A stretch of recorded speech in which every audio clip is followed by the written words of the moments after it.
Meu amigo, a perspectiva para o déficit primário da economia brasileira em 2025, do tal badalado orçamento que está aí em vias de aprovação no Congresso Nacional, é terrível, meu amigo. O déficit projetado pelo relatório Prisma Fiscal, que é promovido pelo pessoal do Ministério da Fazenda, então olha o nível de autoridade que teoricamente esse dado tem. Pois bem, a previsão deles aqui é de 75 bilhões de reais de déficit primário para o ano de 2025, uma coisa completamente descontrolada, que, ok, representa uma melhora em relação à perspectiva de fevereiro, que apontava 80 bilhões de reais de déficit, é uma melhora considerável. Portanto, mas ainda assim é um resultado catastrófico e que destoa totalmente da opinião do relator do orçamento, o senhor Ângelo Coronel, que disse que, na verdade, o orçamento vai ter um superávit primário de 15 bilhões de reais. Você aposta no superávit? Você acredita que isso vai acontecer? Meu amigo, cada um acredita no que quiser, então vamos conversar sobre esse tema, estudar esse assunto aqui em mais detalhes, mas antes não se esqueça de se inscrever no meu canal para me ajudar a chegar aos 20 mil inscritos. Estamos caminhando devagar, mas sempre caminhando nesse sentido. E se você quiser me ajudar ainda mais, você pode se tornar membro patrocinador do meu canal. Só clicar no botão Seja Membro aí embaixo, com valores a partir de R$ 1,99 por mês. Não te custa tanto assim, mas me ajuda bastante, pode ter certeza disso. E pois bem, né? O déficit primário é aquele, você sabe muito bem, que é contabilizado antes do pagamento da dívida pública, dos juros da dívida, pelo menos. O Brasil não chega nem perto de pagar os juros, que dirá de amortizar a dívida. Para valer, fazer a dívida cair, o montante dela, né? Mas o déficit primário é um resultado negativo antes mesmo de entrarmos no tema, no tópico do pagamento do serviço, ou seja, dos juros da dívida. Então, o resultado primário retira esses juros da dívida do cálculo e aí a gente observa se tem déficit ou superávit, né? Então, o Brasil sequer consegue ser superavitário ainda no resultado primário. Conseguiu lá em 2022 uma exceção à regra que foi prontamente revertida pelo governo Lula, que teve um déficit primário em 2023 de 200 e tantos bilhões de reais, uma coisa completamente descontrolada. Mas o governo tinha, é claro, aquela PEC da transição, uma PEC da bondade que permitiu ao governo gastar uma grana violenta sem problema nenhum, sem nenhum tipo de repercussão fiscal. Um presentaço que a legislatura anterior deu para o governo Lula. Pois bem, 2024 também teve um déficit primário que foi considerável, embora, é claro, o STF tenha dado aquela ajudinha para o governo Lula, muita coisa ficou de fora do cálculo da meta fiscal e o governo pedalou um bocado de coisa também que saiu dessa conta. Seria muito pior ainda assim. Agora, o pessoal do relatório Prisma Fiscal aponta a perspectiva deles para o resultado primário de 2025.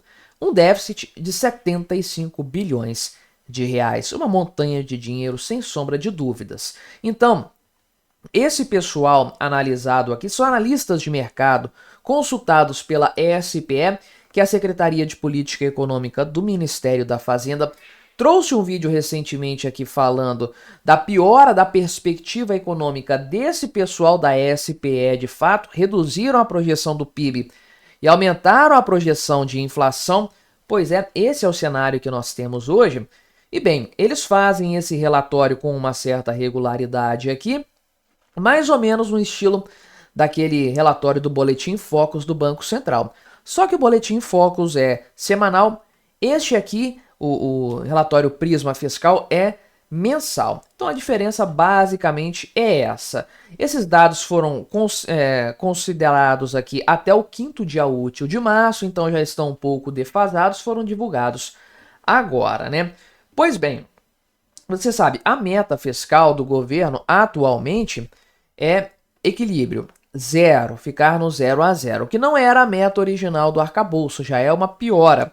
O arcabouço fiscal originalmente previa um equilíbrio de contas para 2024, 0,5% do PIB de superávit neste ano e 1% do PIB de superávit em 2026. E é claro que o governo Lula jamais daria conta de entregar esses números, mudou completamente a previsão, piorou a desse ano para equilíbrio de novo, igual 2024, que na prática não foi equilíbrio coisa nenhuma, sem a forcinha do STF, sem as pedaladas, 70, 80 bilhões de reais de déficit com certeza.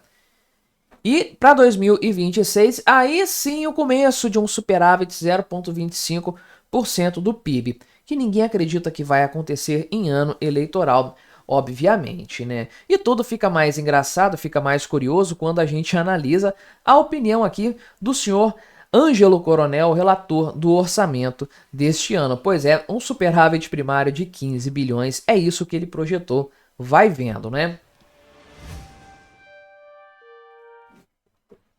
Mas enfim, ele traz aqui esse ponto, ainda é o relatório final do orçamento, não é o projeto aprovado, obviamente, mas foi colocado aqui um superávit primário de 15 bilhões de reais nas contas dele, né? Obviamente, tirando coisas aqui que vão ficar de fora, como os precatórios.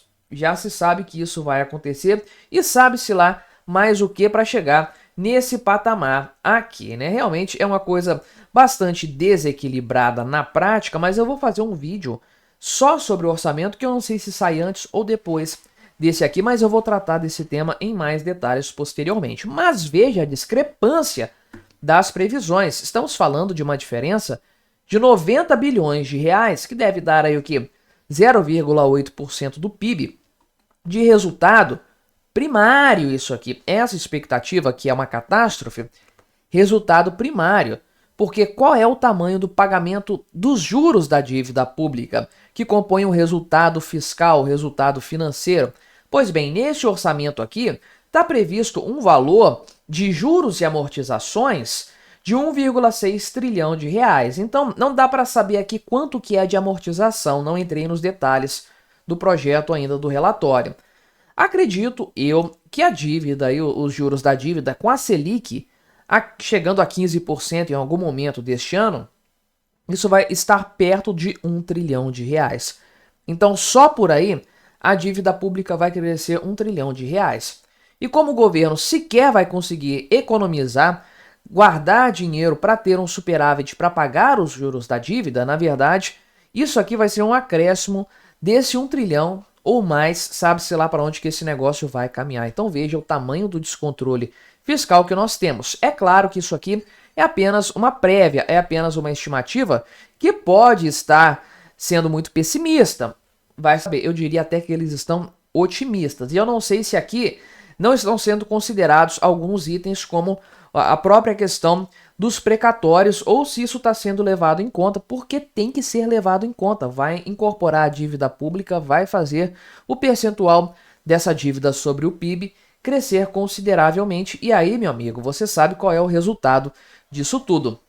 Mais inflação, juros mais elevados por mais tempo, uma moeda mais depreciada e, é claro, toda sorte de desconfiança econômica que se possa imaginar. Mas me diga aí, o que você achou desta minha análise? Colabore com o nosso debate, se inscreva no meu canal se você ainda não for inscrito e até a próxima.